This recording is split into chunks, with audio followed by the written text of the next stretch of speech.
বাংলাদেশে যতগুলি ইসলামী দল আছে সবার একটি উদ্দেশ্য ইসলাম প্রতিষ্ঠা করা। বিচ্ছিন্নভাবে ইসলাম প্রতিষ্ঠা কখনো করা সম্ভব হবে না যদি আল্লাহ তাআলার পক্ষ থেকে রহমত না আসে। আমরা আদিকাল থেকেই বলে আসছি ঘুষ খাওয়া হারাম, নামাজ না পড়া গুনাহ, সুদ খাওয়া হারাম বলে আসছি। তাই বলে কি বন্ধ করতে পারছি? আন্দোলন করে, ওয়াজ মাহফিলের মধ্যে বলে, মিম্বরের মধ্যে বলে কখনো সম্ভব হয়নি। শুধুমাত্র একটি জায়গার মধ্যে দাঁড়িয়ে যদি আপনি ঐক্যবদ্ধভাবে এই প্রস্তাবটা পাশ করতে পারেন তাহলে অবশ্যই সম্ভব সুদ ঘুষ বন্ধ করা, বেনামাজিকে নামাজি বানানো। সেটা হলো সংসদ। সংসদের মধ্যে দাঁড়িয়ে যদি এই আইন পাশ করা যায় তাহলে অবশ্যই এগুলি বাস্তবায়ন করা সম্ভব। ইসলামকে দেশ ও সমাজে সুপ্রতিষ্ঠিত করা সম্ভব। বিচ্ছিন্নভাবে আপনি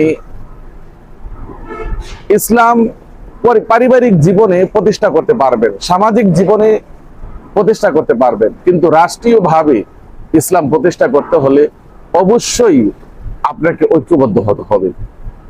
তো ইসলামী দলগুলি অবশ্যই ঐক্যবদ্ধ হতে হবে। সবার উদ্দেশ্য হতে একটি ইসলাম প্রতিষ্ঠা করা।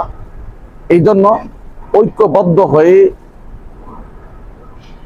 মাঠে আমাদেরকে নামতে হবে।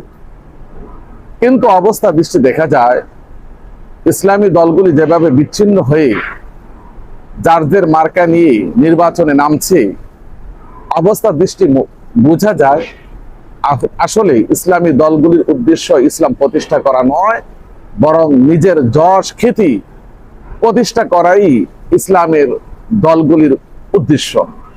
না হয় ঐক্যবদ্ধ না হয়ে কেন বিচ্ছিন্নভাবে নির্বাচন করবে? এমনও দল আছে তার জামানত হারাবে, এমনও দল আছে তার পারিবারিক যেই কয়টা ভোট আছে পরিবারের মধ্যে এগুলিও পাবে না, কিন্তু নির্বাচনে সে দাঁড়িয়ে আছে। এগুলি কখনো জাতির কাম্য বিষয় নয়। অবশ্যই ইসলামী দলগুলিকে ঐক্যবদ্ধ হতে হবে। সারা জীবন আমরা ঐক্যবদ্ধ হওয়ার ওয়াজ করি, কিন্তু নির্বাচনের ক্ষেত্রে আমরা কেন বিচ্ছিন্ন হয়ে যাই? কোন বিবেকে? অবশ্যই আমাদের সবাইকে ঐক্যবদ্ধ হতে হবে। এই ঐক্য যারা ফাটল করবে, ঐক্য থেকে বিচ্ছিন্ন হয়ে যারা নির্বাচন করবে, অবশ্যই জাতি তাদেরকে চিহ্নিত করতে হবে, তাদেরকে বয়কট করে চলতে হবে।